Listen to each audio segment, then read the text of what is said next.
Welcome, I'm John, and today I'm going to tell you an exciting story. Maid is accused of theft, but the boss's son proves her innocence with a heartwarming gesture. The pre-dawn darkness of Charleston still clung to the streets like a heavy blanket when Maria Jenkins stepped off the bus at the corner of Magnolia and Wentworth. Her breath formed small clouds in the crisp February air as she pulled her worn coat tighter around her shoulders. At 39, Maria's hands were rough from years of scrubbing floors and polishing silverware, but her eyes, dark and warm, still held a softness that betrayed her gentle spirit. She walked the familiar route toward the Lawson estate, her canvas bag bouncing against her hip with each step. Inside were her cleaning supplies, a thermos of coffee she'd made at 4:30 that morning, and a dog-eared paperback Emily had insisted she borrow. Her daughter was always trying to get her to rest more, to take moments for herself. But rest was a luxury Maria couldn't afford. The Lawson mansion loomed ahead, a sprawling colonial revival that seemed to glow even in the darkness, its manicured lawn stretching out like a velvet carpet. Security lights illuminated the circular driveway, where Richard Lawson's black Mercedes and Claudia's white Range Rover sat like sleeping giants. Maria had been cleaning this house for 3 years, ever since she'd lost her job at the hospital cafeteria due to budget cuts. The pay was better here, even if the work was harder.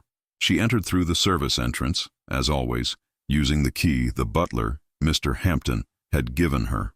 The kitchen was her domain at this hour, silent, pristine, untouched by the chaos that would come later when the family woke. Maria began her routine, first the coffee maker, preparing the French roast Mr. Lawson preferred, then laying out the breakfast settings in the dining room. As she arranged the china plates with practiced precision, her mind wandered to Emily. Her daughter had been up late studying for her biology exam, determined to maintain the perfect GPA that might earn her a scholarship. Pre-med programs didn't come cheap, and Maria's salary could only stretch so far. But Emily never complained. She was her mother's daughter in that way, resilient, hopeful, and fiercely determined. The grandfather clock in the hallway chimed 6. Maria moved through the house like a ghost, dusting the mahogany banisters, straightening the oil paintings of ancestors Richard liked to boast about at dinner parties, vacuuming the Persian rugs that cost more than Maria made in 6 months. She'd learned to move quietly, to be invisible, a shadow that made the chaos of life disappear before the family descended for breakfast. In the study, she carefully wiped down Richard's desk, being cautious not to disturb the mountain of legal briefs stacked there. He was working on some high-profile case. She'd heard him shouting into the phone about it last week. Richard Lawson was a force of nature, tall, imposing, with steel-gray hair and eyes that could freeze water. He spoke to Maria perhaps twice a month, usually to point out something she'd missed or to remind her that the standards in his house were non-negotiable. But there was Daniel. The thought of the 8-year-old boy brought a small smile to Maria's face. He was often alone, wandering the vast halls of the mansion like a little prince in exile. His parents were always busy. Richard with his cases, Claudia with her charity galas and shopping trips to Atlanta. Daniel would sometimes appear in the kitchen while Maria was working, his small frame leaning against the doorway, watching her with curious hazel eyes. "Good morning, Mrs. Maria," he'd say, and she'd always stop what she was doing to talk to him. They'd developed a quiet friendship. She'd make him chocolate milk, listen to his stories about school, help him with homework when his tutor canceled. He reminded her of Emily at that age, hungry for attention, for someone to simply see him. Maria finished the upstairs bedrooms and was descending the main staircase when she heard the sound of the front door opening. Unusual for this hour, Mr. Hampton appeared, his normally composed face tight with tension. Behind him stood Richard Lawson, still in his suit from the previous evening, and 2 police officers. Maria's heart skipped. "Mr. Hampton? Is everything—" "Maria Jenkins," one of the officers interrupted, stepping forward. "Yes." Her voice came out smaller than she intended, Richard's cold blue eyes fixed on her, and in them, she saw something that made her blood run cold. Accusation. "We need to ask you some questions," the officer continued, "regarding a missing item from this residence." The canvas bag slipped from Maria's shoulder and hit the marble floor with a soft thud. The morning she'd started like any other suddenly twisted into something unrecognizable, a nightmare taking shape in the cold light of dawn.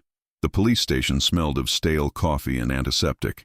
Maria sat in a small interrogation room, her hands wrapped around a styrofoam cup of water she hadn't touched. The fluorescent lights overhead buzzed incessantly, adding to the surreal quality of the morning. Just 4 hours ago, she'd been making coffee in the Lawson kitchen. Now she was being questioned like a criminal. Detective Chen sat across from her, a manila folder open on the table between them. Officer Brooks leaned against the wall, observing.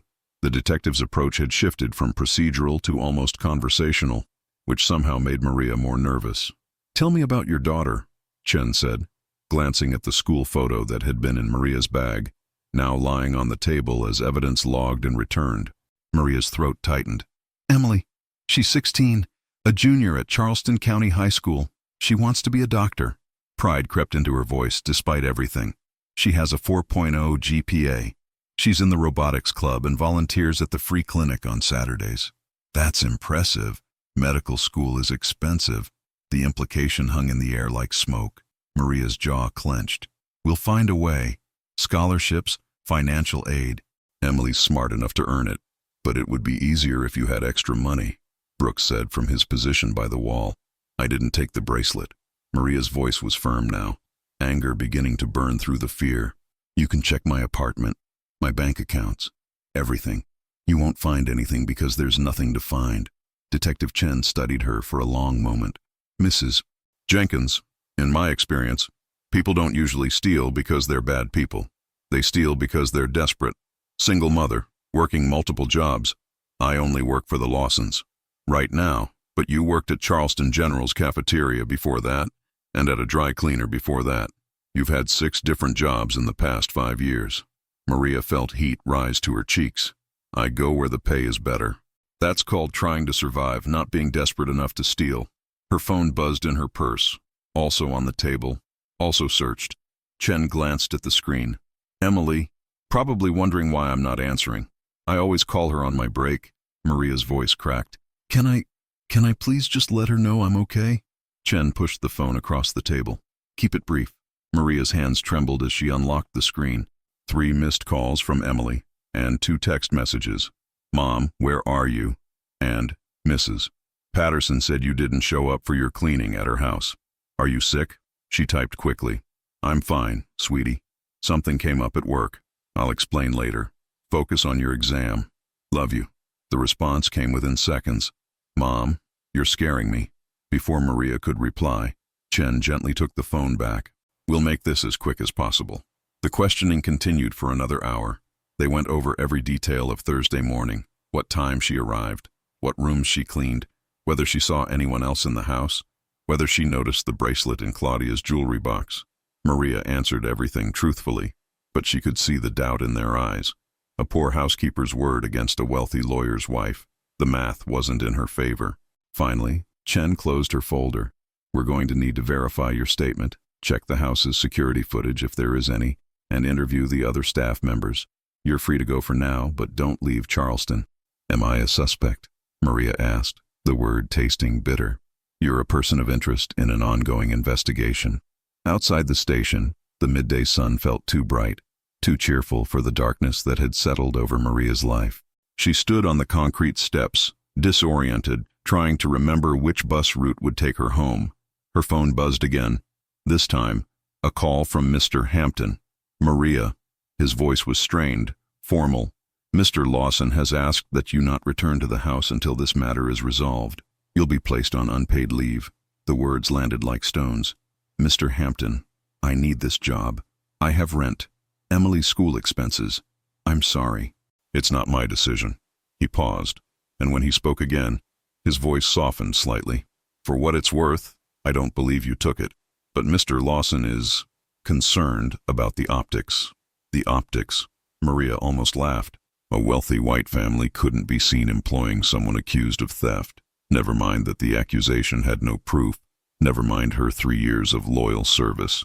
"I understand," she said quietly, though she didn't. "Well, thank you for calling." She hung up and stood there, watching the traffic pass, watching people go about their normal Friday afternoons.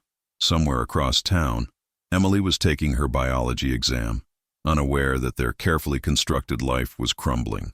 Maria thought about the rent due in 2 weeks, the electricity bill, Emily's college application fees they'd been saving for. A city bus pulled up to the stop, and Maria climbed aboard, sinking into a seat near the back. Through the window, she watched Charleston roll by, the historic homes, the church steeples, the palm trees swaying in the Atlantic breeze. It was a beautiful city, but in that moment, it felt like a place where she didn't belong, where someone like her would always be suspect, always be expendable. She closed her eyes and tried to pray, but the words wouldn't come. Only one thought echoed in her mind. How do I tell Emily? The afternoon light streamed through the kitchen window of Maria's small apartment, illuminating the worn linoleum and the chipped formica countertop. Emily sat at the table, her biology textbook still open, her face a mixture of disbelief and anger as Maria finished explaining what had happened. "That's insane," Emily said, her voice rising. "You've worked for them for 3 years. How can they just accuse you without any proof?" Maria reached across the table, placing her hand over her daughter's. "Mija, please, keep your voice down. Mrs. Chen downstairs. I don't care who hears me." Emily stood abruptly, her chair scraping against the floor. "This is wrong, Mom. We should get a lawyer. We should sue them for defamation or false accusations or something." "With what money?" Maria's voice was gentle but firm. The question hung between them like a heavy curtain. Emily's face crumpled, and she sat back down, suddenly looking much younger than 16. "I'm sorry," Emily whispered. I hate seeing them treat you like this. You're the most honest person I know." Maria felt tears threatening again but pushed them back. She'd cried in the bathroom when she first got home, letting the shower drown out her sobs so Emily wouldn't hear. Now she needed to be strong, needed to show her daughter that they would survive this like they'd survived everything else. "We'll figure it out," Maria said, though she wasn't sure she believed it. "I have some money saved. I can pick up extra work, maybe go back to the dry cleaner or—" "Mom, you already work yourself to exhaustion." Emily's voice broke. "And I'm supposed to just keep studying for college while you're being accused of theft, while we're losing money because of some rich woman's missing bracelet." "Yes," Maria said firmly. "That's exactly what you're supposed to do. Your education is our future, Emily. It's the one thing they can't take from us." Emily wiped her eyes with the back of her hand. "How did I do on the exam?" The question was so unexpected that Maria almost smiled. "How did you do?" "I think I aced it, even with everything." Emily shrugged. "Mitochondria is the powerhouse of the cell, right?" She attempted a weak smile. "That's my girl." Maria squeezed her hand. "We're going to be okay." But later that night, after Emily had gone to bed, Maria sat alone in the dark living room with her laptop, scrolling through job listings on Craigslist. Most housekeeping positions paid half what the Lawsons did. The dry cleaner was hiring, but the evening shifts would mean less time with Emily. There was an opening at a hotel downtown, but it required references, and Maria wasn't sure Mr. Hampton would provide one now, even if he believed her innocent. Her phone lit up with a text from Rosa, another housekeeper she'd met at church. "Heard what happened. I'm so sorry. If you need anything, let me know." News traveled fast in their small community. By Sunday, everyone at Our Lady of Mercy would know. The whispers, the sympathetic looks, the questions people would be too polite to ask directly but would wonder anyway. Did she do it? Maria set the phone down and pulled out the prayer card she always kept in her wallet. Our Lady of Guadalupe, patron saint of the Americas, protector of the vulnerable. Her grandmother had given it to her years ago, before she passed. "When you feel lost, mija," she'd said in Spanish, "remember that God sees you, even when others don't." But did he? Maria had prayed for stability, for enough money to give Emily opportunities, for just a little bit of security in their uncertain world. And now this. A sound from the hallway made her look up. Emily stood in her pajamas, clutching her pillow. "Can't sleep?" Maria asked. Emily shook her head and curled up next to her mother on the worn couch. They sat in silence for a moment, the only sound the hum of the refrigerator and the distant wail of sirens somewhere in the city. "I've been thinking," Emily said quietly. "Maybe I should take a gap year. Work, help with expenses." "Absolutely not, Mom." "No, Emily. We didn't come this far for you to give up now." Maria turned to face her daughter, gripping her shoulders. "You are going to college. You are going to become a doctor. And you're going to help people who can't help themselves. That's the plan, and we're not changing it because of this." Emily's eyes filled with tears. "But what if they arrest you? What if—" "They won't, because I didn't do anything wrong." Maria said the words with more confidence than she felt. The truth will come out. It always does. Does it? Emily's question was small, childlike.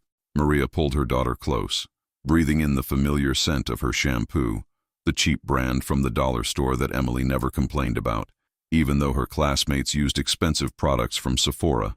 It has to, Maria whispered. It has to. But as she held Emily in the darkness, Maria couldn't shake the growing fear that truth and justice weren't always the same thing, and that sometimes, for people like them, neither one came easy. Across town, in a mansion with more bedrooms than occupants, Daniel Lawson lay awake too, staring at his ceiling. He kept seeing Maria's face as the police questioned her. The fear, the confusion, the hurt. It didn't make sense. Maria wasn't a thief. She was the lady who made him chocolate milk and listened to his stories about school. She was the one who remembered his birthday when his own parents forgot. Something was wrong, and Daniel, young as he was, knew it. Daniel Lawson had always been good at being invisible. In a house as large as theirs, with parents as busy as his, invisibility was a survival skill. He'd learned to move through rooms without being noticed, to listen to conversations from the top of the staircase, to understand the adult world through careful observation. Now, 3 days after Maria's interrogation, he sat in his father's home office while Richard worked on his laptop, supposedly doing homework at the small desk in the corner. But Daniel's math worksheet remained blank. His mind was elsewhere. "Dad," he ventured quietly. Richard didn't look up from his screen. "Is Mrs. Maria coming back?" Richard's fingers paused on the keyboard. "Not right now, Daniel. We've been over this. But she didn't take Mom's bracelet. That's not for you to decide." Richard's tone carried a warning edge. "The police are investigating." Daniel bit his lip. He wanted to argue, to insist that his father was wrong, but he'd learned that contradicting Richard Lawson rarely ended well. Instead, he asked, "Can I see the security footage?" This time, Richard did look up, his steel gray eyes narrowing. "Why would you want to do that?" "For my tech project at school. Mr. Harrison said we should study how security systems work." The lie came easier than Daniel expected. He'd inherited something from his father after all, the ability to think quickly under pressure. Richard studied him for a moment, then shrugged. "The footage didn't show anything useful anyway. Your mother's bedroom has a blind spot near the closet. That's where the jewelry box is kept." He returned to his laptop. Poor planning on the security company's part. Daniel absorbed this information, his mind racing. If the bedroom camera had a blind spot, maybe there were other cameras. The house had them everywhere. Hallways, the kitchen, the living room, even the garage. His father was paranoid about security, always had been. "Can I still see it?" "For my project," Richard sighed, the kind of exasperated sound he made when Daniel interrupted his work. "Fine. The system login is on my phone. Password is your birthday, 082016, but don't touch anything else. Understand?" "Yes, sir." That night, after his parents had gone to bed, his father in the master suite, his mother in the guest room where she'd been sleeping since the bracelet incident, Daniel crept downstairs. The house was dark except for the security system's green glow in the hallway. He knew his way by memory, having navigated these halls in darkness countless times before. In his father's office, Daniel carefully opened the laptop. The screen illuminated his face as he navigated to the security system portal. His small fingers typed in the password, and suddenly he had access to dozens of camera feeds and archived footage. He started with Thursday morning, the day Maria had allegedly taken the bracelet. There she was on the kitchen camera at 5:47 a.m., preparing coffee just like always. She moved through the house methodically, dusting, cleaning, her movements efficient and practiced. Daniel fast-forwarded through the footage, watching Maria's morning routine in accelerated motion. At 8:23 a.m., she entered the master bedroom. The angle was poor, just as his father had said. Daniel could see Maria making the bed, but the closet area, where his mother kept her jewelry box, was completely out of frame. He sat back, frustrated. This proved nothing. But then he remembered something. His mother's bathroom had a camera too. His father had insisted on it after reading an article about home invasions. Daniel navigated to that feed and pulled up Thursday morning. At 8:31 a.m., his mother appeared on screen, wearing her Pilates outfit. She walked to her vanity, checked her reflection, then moved toward the closet. Daniel leaned closer to the screen, his heart pounding. Claudia emerged moments later with her large leather weekender bag, the one she took on her spa trips to Hilton Head. She set it on the bathroom counter and began transferring items from the closet. Daniel couldn't see exactly what she was packing, but he watched her make several trips between the closet and the bag. He rewound and watched again and again. On the third viewing, he noticed something that made his breath catch. There, just for a moment, as his mother transferred items, something glinted in her hand, something small and sparkly that caught the bathroom light before disappearing into her bag. Daniel's hands shook as he navigated through more footage. His mother had left for her girls' weekend on Thursday afternoon. The bracelet was reported missing Friday morning, after Maria had already been questioned and suspended. He needed to be sure. Daniel spent the next hour combing through footage, taking screenshots on his father's phone, which he'd learned to unlock by watching his father type the code hundreds of times. He found his mother returning late Sunday night, saw her unpacking in the guest room where she'd been staying, but he didn't see her return the bracelet to the master bedroom jewelry box, because if his theory was correct, she'd forgotten she'd even packed it. At nearly 2 in the morning, Daniel finally climbed back into bed, his mind spinning. He had evidence, real evidence, that might prove Maria's innocence, but showing it to his father meant admitting he'd snooped, lied about his school project, and accessed the security system without permission. More than that, it meant proving his mother had either deliberately framed Maria or had been so careless that an innocent woman's life was destroyed. Either option would cause a catastrophic fight between his parents. Daniel had heard enough of their arguments through the walls to know how ugly things could get. He pulled his blanket up to his chin, staring at the glow-in-the-dark stars on his ceiling, the ones Maria had helped him put up last year when he'd been afraid of the dark. She'd stood on a chair in her work uniform, patiently pressing each star into place while Daniel directed her on the constellation patterns he'd learned in science class. Everyone needs a little light in the darkness, she'd told him that day, smiling down from the chair. Even brave boys like you. Daniel closed his eyes, but he already knew he wouldn't sleep. By the time the sun rose over Charleston, he'd made his decision. Maria had been his light when he needed it. Now it was his turn to be hers.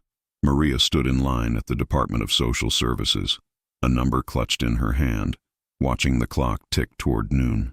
She'd been here since they opened at 8, waiting to speak with someone about emergency assistance. The fluorescent lights hummed overhead, and the plastic chairs were filled with people who wore the same expression she did, exhausted, anxious, barely holding on.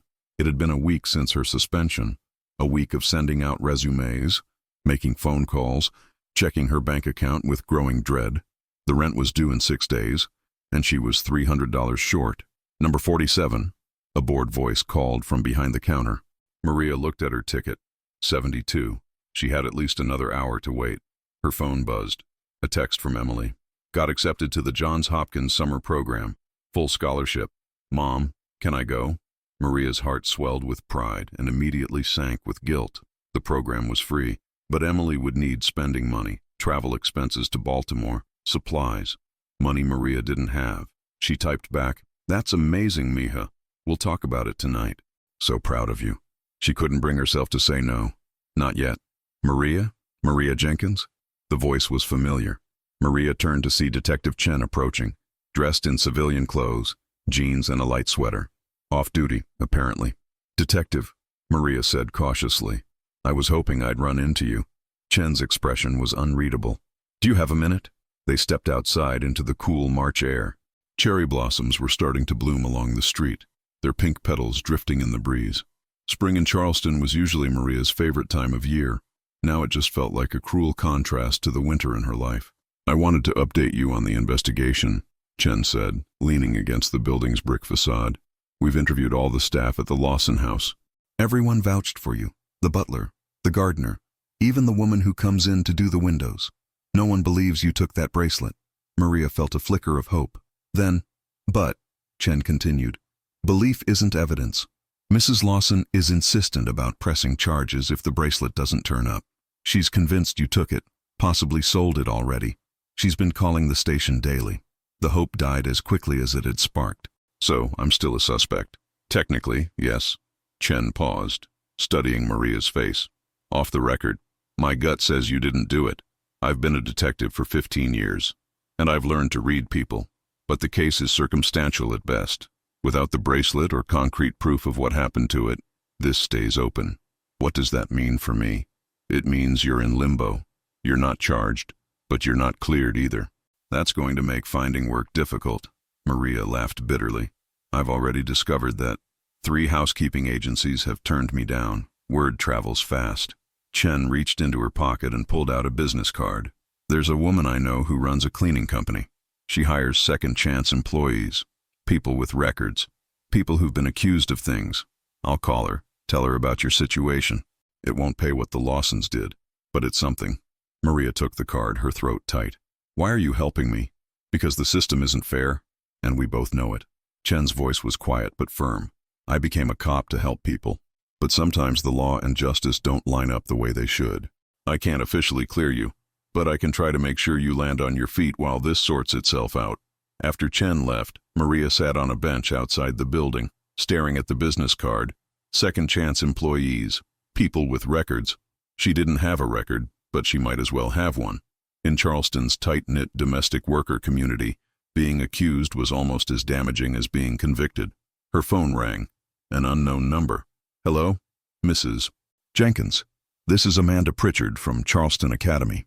We received your daughter Emily's application for our scholarship program. Maria's pulse quickened. She'd almost forgotten about that application. They'd submitted it months ago. A Hail Mary attempt to get Emily into one of the best private schools in the state for her senior year. Yes. Maria held her breath. I'm pleased to inform you that Emily has been selected as one of our full scholarship recipients for the upcoming school year. This includes tuition, books, and fees. We were very impressed with her academic record and her essay about resilience. Maria pressed her hand to her mouth, tears spilling over. Finally, something good. Mrs. Jenkins, are you there? Yes, thank you. Thank you so much. Emily will be thrilled. After hanging up, Maria sat on that bench and cried. Not the bitter tears of the past week, but tears of relief, of gratitude, of hope. Emily would have her chance. No matter what happened with the Lawson case, no matter how hard Maria had to work, Emily would have her chance. Across town, Daniel sat in his 3rd grade classroom, barely hearing Mrs. Morrison's lesson on fractions.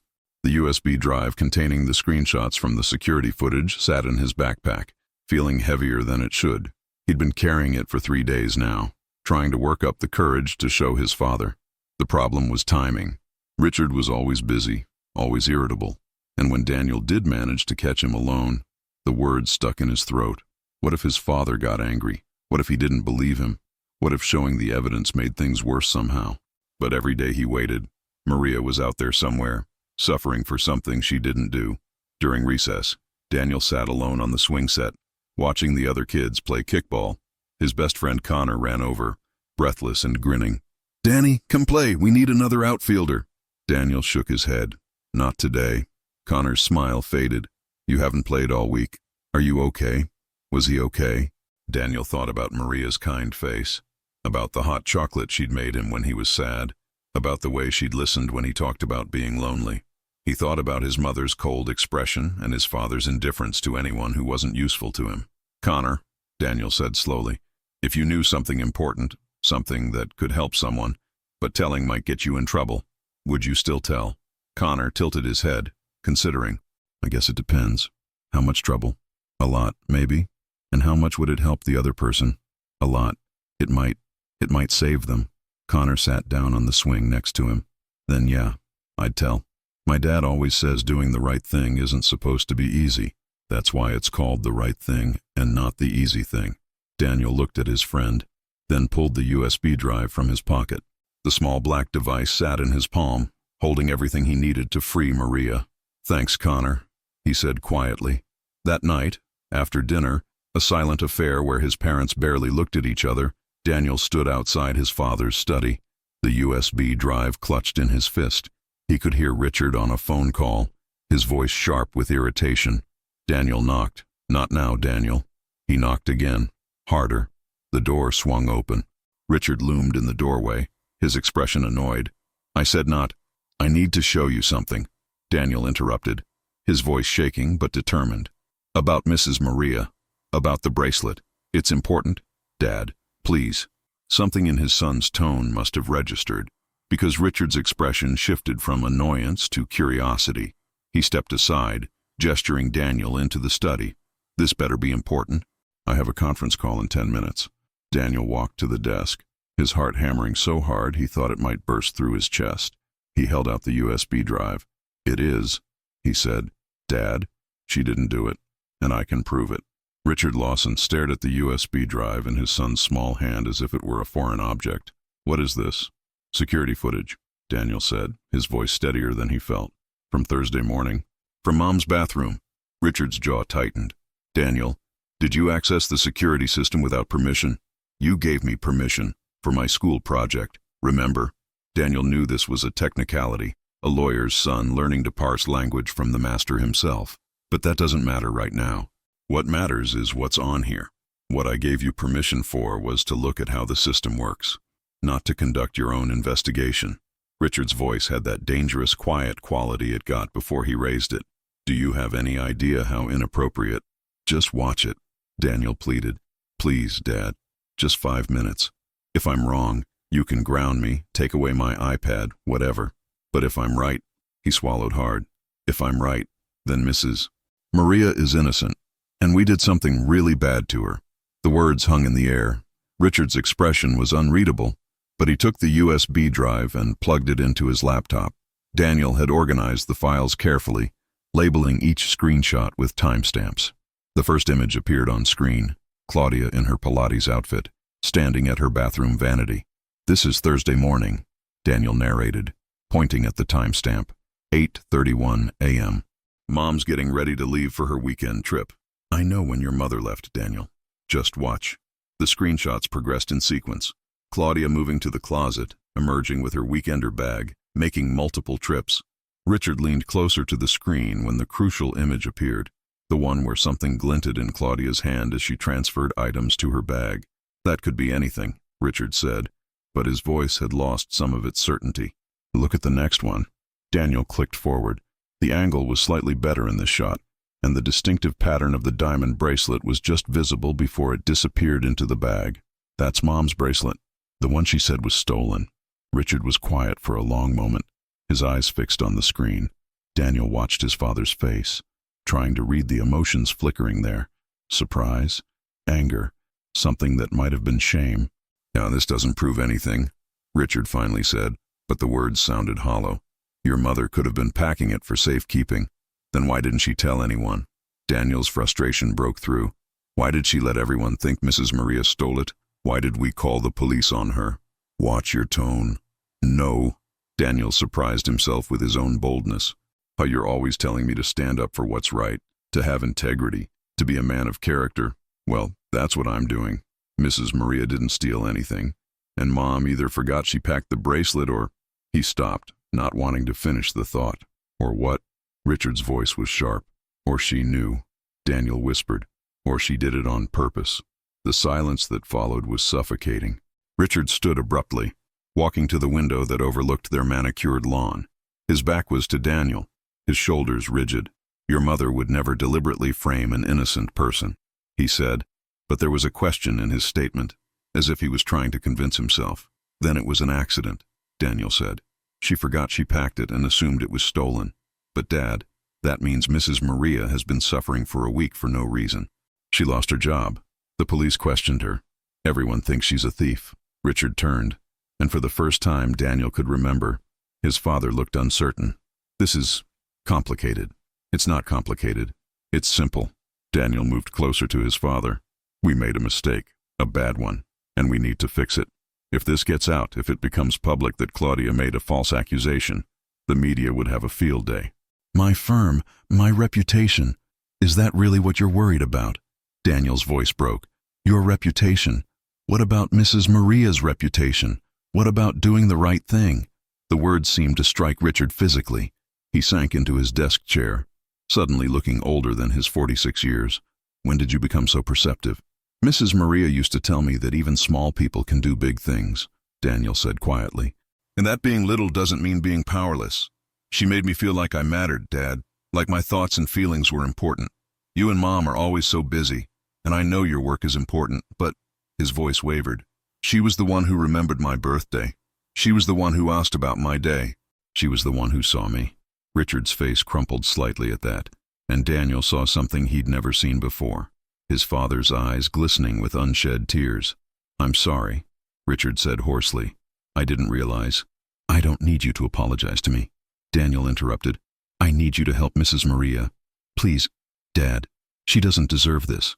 Richard looked at the computer screen again, at the evidence his 8-year-old son had gathered. Then he looked at Daniel, really looked at him, perhaps for the first time in months. "You're right," he said finally. "You're absolutely right." He reached for his phone. "I need to make some calls." "To who?" "First, to Detective Chen. Then," he paused, his expression hardening with resolve, "then to your mother. She's still at the Hilton Head Resort. We need to confirm the bracelet is in her luggage. And then we fix this." Richard placed his hand on Daniel's shoulder, a rare gesture of affection. "I'm proud of you, son. What you did took real courage." Daniel felt a warmth spread through his chest. He couldn't remember the last time his father had said he was proud of him. "Will Mrs. Maria get her job back?" Richard was quiet for a moment. "I'll offer it to her.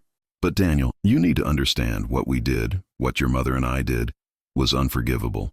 Even if it was a mistake, we destroyed that woman's reputation, her livelihood, her sense of security. She may not want to come back. She may not want anything to do with us, and we'd have to respect that." "But we'll try," Daniel pressed. "We'll try," Richard agreed. "We'll do everything we can to make this right." As his father began making phone calls, Daniel slipped out of the study and up to his room. He looked at the glow-in-the-dark stars on his ceiling, Maria's stars, and felt something he hadn't felt in a week: hope. Downstairs, Richard's voice echoed through the house, no longer cold and commanding, but urgent and almost pleading. "Detective Chen, this is Richard Lawson. I need to speak with you immediately about the Maria Jenkins case. I have new evidence that changes everything." The wheels of justice, so slow to accuse, began to turn toward redemption. Maria was folding laundry when her phone rang. Detective Chen's voice was different this time, lighter, almost relieved. "Mrs. Jenkins, I need you to come to the station. There's been a development in your case." Maria's heart raced. "Am I being charged?" "No, quite the opposite." "Can you come in at 3 o'clock? Emily insisted on coming along." They arrived at 2:55 p.m. to find Detective Chen waiting with Richard Lawson, who looked deeply uncomfortable in his expensive suit. Chen led them to a conference room. On the table sat a laptop and an evidence bag containing something that glinted under the lights. "Mrs. Jenkins," Chen began, "we've recovered the bracelet." Maria's breath caught. "Where?" Richard cleared his throat. "In my wife's luggage. At her resort in Hilton Head. She'd packed it for her trip and forgotten about it." The words hit like stones. All the humiliation, the lost wages, the sleepless nights, because Claudia Lawson forgot what she'd packed. "My son Daniel found security footage showing my wife packing the bracelet Thursday morning, before you arrived," Richard continued, not meeting her eyes. "You're completely cleared." Chen slid a document across the table. "This is your official exoneration. I've also contacted the agencies that declined your applications." Maria's hands trembled as she read the words. "Fully cleared. No evidence of wrongdoing." "I'd like to offer you your position back," Richard said, "with a significant raise, plus back pay and compensation for the distress we caused." "How much distress did you think you caused?" Emily's voice cut through the room like a knife. "My mom cried herself to sleep every night. We applied for food assistance. People looked at her like a criminal." Richard's face paled. "You're absolutely right. There's no excuse." Maria squeezed her daughter's hand, then stood, drawing herself up to her full height. "Mr. Lawson, I appreciate the apology, but I need you to understand something." Her voice was quiet but firm. "I came to your house every morning before sunrise. I did my job with dignity and care. And the moment something went wrong, you assumed the worst of me. Not because of anything I'd done, but because it was easier to suspect the housekeeper." Richard said nothing. "Your son knows me better than you do," Maria continued. "That tells you everything about what's wrong here. So no, I won't be coming back. Not for any amount of money." Richard nodded slowly. "I understand. And Mrs. Jenkins? You're right. About everything." After he left, Chen smiled warmly. "That was well said." She slid another paper across the table. "My friend at the cleaning company wants to meet you. She needs a supervisor. It pays better than what you were making." With benefits. Maria's eyes widened at the salary listed. One more thing, Chen added, showing an official document. I'm filing a report recommending policy changes, requiring more thorough investigation before questioning individuals in theft cases. People like you shouldn't have to go through this. Outside the station, Emily hugged her mother tightly. I'm proud of you, Mom. I'm proud of you too. Though maybe a little less attitude with lawyers next time. Emily smiled. No promises. Maria's phone buzzed. A text from an unknown number. Mrs. Maria, this is Daniel. My dad told me what happened. I'm sorry my parents were mean to you. Thank you for being nice to me. I'll miss you. Can we still be friends? Maria's eyes filled with tears as she typed back. Of course we can, Daniel. You're very brave. I'm proud of you. The response came quickly. My dad says I get it from you. Maria smiled, slipping her phone into her pocket. The afternoon sun felt warm on her face as she and Emily walked to the bus stop. She was cleared. She had job prospects. And more than that, she had her dignity back. For the first time in 2 weeks, Maria felt like herself again. 3 weeks had passed since Maria's exoneration, and spring had fully arrived in Charleston. The city bloomed with azaleas and jasmine. Their sweet scent carried on warm breezes that whispered of new beginnings. Maria stood in front of Spotless Solutions, modest office building, smoothing down her new navy blazer. Jennifer Martinez, the owner Detective Chen had connected her with, had hired her on the spot as a cleaning supervisor. The pay was better, the hours more reasonable, and for the first time in years, Maria had health insurance. You nervous? Emily asked, standing beside her. It was Saturday, and Emily had insisted on accompanying her mother to work orientation. A little, Maria admitted. It's been a long time since I've been in charge of anything. You've been in charge of keeping us alive for 16 years, Emily pointed out. This will be easy. Inside, Jennifer greeted them warmly, a Puerto Rican woman in her 50s with kind eyes and a no-nonsense demeanor. Maria, perfect timing. Come meet your team. The conference room held 5 women, all around Maria's age, all wearing the same nervous expression she probably had. Jennifer introduced them. Rosa from El Salvador, Lynn from Vietnam, Fatima from Somalia, Grace from Jamaica, and Patricia, a white woman from rural Georgia. Ladies, Jennifer began, this is Maria Jenkins, your new supervisor. She comes highly recommended, and she understands what it's like to work hard for every dollar. Maria, they're all yours. After Jennifer left, the women looked at Maria expectantly. She took a breath, thinking about what she wanted to say, what she wished someone had said to her years ago. I know what it's like, she started quietly, to be invisible, to work in someone's home and feel like you're not quite human to them, to be suspected first and trusted last. She met each woman's eyes. That's not how things work here. Jennifer built this company on respect, for the work we do and for who we are. My job is to make sure you're treated fairly, paid on time, and heard when something's wrong. Rosa raised her hand tentatively. And if clients are disrespectful, then we document it, report it, and if necessary, we drop them as clients. Maria said firmly, no job is worth your dignity. I learned that the hard way. Over the following weeks, Maria discovered she was good at management. She created schedules that accommodated her team's family obligations, mediated conflicts with patients, and advocated fiercely for her employees when clients were unreasonable. The women responded to her leadership with loyalty and hard work. Emily flourished too. At Charleston Academy, she'd found her place among students who challenged her academically. She joined the debate team and volunteered at the medical clinic where Maria had once sought emergency assistance. The irony wasn't lost on either of them. I want to work with underserved communities, Emily told her mother one evening over dinner in their small apartment. People who fall through the cracks, like we almost did. Maria reached across the table, squeezing her daughter's hand. You're going to change the world, mija. I learned from the best, Emily replied.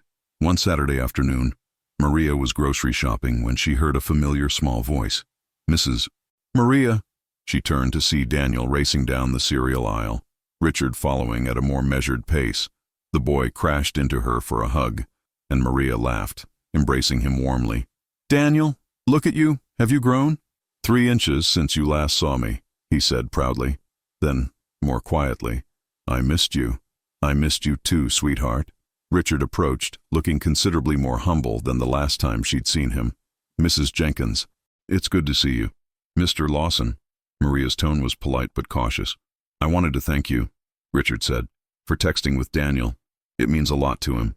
And," he hesitated, seeming to struggle with the words, "it means a lot to me that you're still kind to him, after everything." "Daniel did nothing wrong," Maria said simply. "He did everything right. He talks about you constantly, about your courage, your work ethic, your kindness." Richard's voice grew softer. "He's applying those lessons. Last week, he stood up for a kid being bullied at school, got himself a black eye for his trouble, but he said it was worth it because it was the right thing to do." Maria looked at Daniel, who shrugged with a shy smile. "You told me small people can do big things." Her eyes misted. "I'm so proud of you. I'm trying to be more present," Richard added. "Daniel and I have dinner together every night now. No phones, no work. We talk, really talk. I'm learning who my son is finally." He paused. "That's because of you, too. You showed him what it means to be seen, to matter. Now he's teaching me." "That's good," Maria said sincerely. "He's a special boy. He deserves that attention." "Mrs. Maria," Daniel said suddenly, "are you happy now?" "In your new job?" She smiled, thinking of her team, her steady paycheck, the health insurance card in her wallet, Emily's bright future. "Yes, Daniel, I'm happy." "Good," he said firmly. "You deserve to be happy." After they parted ways, Maria continued her shopping with a lightness in her step. She'd been so focused on survival for so long that happiness had seemed like a luxury she couldn't afford. But Daniel was right. She deserved it. They all did. That evening, Maria sat on her small balcony watching the sun set over Charleston. Emily was inside, studying for finals. From the apartment next door came the sounds of the Rodriguez family's dinner. Laughter, conversation, the clatter of dishes. Normal life, beautiful in its ordinariness. Maria pulled out the prayer card of Our Lady of Guadalupe that she always carried. Her grandmother's voice echoed in her memory. "God sees you, even when others don't." "Thank you," Maria whispered, not sure if she was thanking God, Detective Chen, Daniel, or simply the universe that had finally bent toward justice. Maybe it was all of them. Her phone buzzed with a text from Jennifer. "Great job this week. The clients are raving about your team. You're a natural leader, Maria." Maria smiled, typing back her thanks. A natural leader. 6 months ago, she'd been scrubbing someone else's floors, invisible and accused. Now she was building something, a career, a future, a life defined by more than survival. The sun dipped below the horizon, painting the sky in shades of orange and pink. Tomorrow was Sunday. She and Emily would go to church, then maybe walk along the Battery, watching the boats in the harbor. Small pleasures, but precious ones. Maria had learned that happiness wasn't a destination you arrived at once everything was perfect. It was found in moments like these, in safety, in dignity, in the love of her daughter, in the gratitude of a little boy who'd learned courage from watching her endure. She'd survived the storm. Now, finally, she could enjoy the calm. 6 months after her exoneration, Maria stood at the podium of Charleston Community Center, addressing 30 women, housekeepers, nannies, caregivers, all watching with hopeful eyes. Jennifer had asked her to speak at the Domestic Workers Alliance quarterly meeting. Maria had been terrified to accept, but Emily had insisted her story mattered. "My name is Maria Jenkins, and 6 months ago, I was accused of stealing from the family I worked for," Maria began, her voice soft but steady. "I was innocent, but that didn't matter at first. What mattered was that I was the housekeeper, and housekeepers are easy to blame." She told them everything, the accusation, the police station, the fear and shame. Then she told them about Daniel, an 8-year-old boy with more courage than the adults around him. "A child saved me," Maria said, her voice thick with emotion. "He saw the truth when no one else was looking, and he did it because I'd made him feel like he mattered. I'd seen him." She looked out at the faces before her, women who understood invisibility. "We may clean houses, but we're not invisible," Maria continued. "We may work for other people, but our dignity is our own. No one can take that from us unless we let them." The room erupted in applause. Women approached afterward, sharing stories, thanking her. Rosa, one of her team members, hugged her tightly. "You gave me courage," Rosa whispered. "My client has been shorting my pay. I'm going to report it." "I'll help you," Maria promised. Outside, Emily waited with a surprise. Daniel and Richard stood near the entrance. Daniel ran to Maria, wrapping his arms around her. "You were amazing," he said. Richard smiled sheepishly. Daniel insisted we come. He's been reading about workers' rights, did a presentation at school. His teacher thought he was being too political. Richard's expression shifted to pride. I told her he was being exactly political enough. Dad's helping too, Daniel added excitedly. He's taking pro bono cases for domestic workers. Richard nodded. Wage theft? Discrimination cases? It seemed like the least I could do. He paused. It'll never be enough to make up for what we put you through, but I'm trying. That's good work, Maria said genuinely. Mom's in therapy now too, Daniel offered, learning about her biases, and my parents are separated, but Dad and I have dinner together every night now. We actually talk. Maria felt warmth settle in her chest. Families could heal, even if they looked different than before. Mrs. Maria, Daniel said, pulling a paper from his backpack. I wrote this for you. Maria unfolded it, her vision blurring. My Hero, by Daniel Lawson. Most people think heroes wear capes, but my hero wears an apron and saves people with kindness. Her name is Mrs. Maria Jenkins. When my family accused her of something she didn't do, she stayed strong and dignified. She taught me that your character shows not when things are easy, but when they're hard. Because of Mrs. Maria, I learned to stand up for what's right, even when it's scary. She proved that the most important things can't be bought. Courage, kindness, and dignity. Maria pressed the paper to her chest, tears flowing. Daniel, this is beautiful. I got an A+, he said proudly. Emily stepped forward, introducing herself. Thank you for what you did for my mom. She deserved someone to fight for her, Daniel said simply. As they walked home later, Emily asked, Have you forgiven them? Maria considered this. I'm working on it. Forgiveness isn't forgetting. It's choosing not to let the hurt define you. Daniel's courage and Richard's efforts to change, that helps. Inside their apartment, Maria's phone buzzed with messages from her team. She had a staff meeting Monday, a consultation with Richard about Rose's case Wednesday, and Daniel's school presentation Friday. Her life was full in ways it had never been when she was just surviving. That night, Maria sat on her balcony, watching stars emerge over Charleston. She thought about her grandmother's words, God sees you, even when others don't. But she'd learned something else. She could see herself. Her worth wasn't determined by who employed her or believed her. It was inherent, unshakable, her own. Maria Jenkins had been seen. More importantly, she'd learned to see herself, and that made all the difference. The end. Did you like this story? Would you have done anything differently? Tell me in the comments. See you next time. Don't forget to like and subscribe now to receive more exciting stories that you won't want to miss. Thank you very much.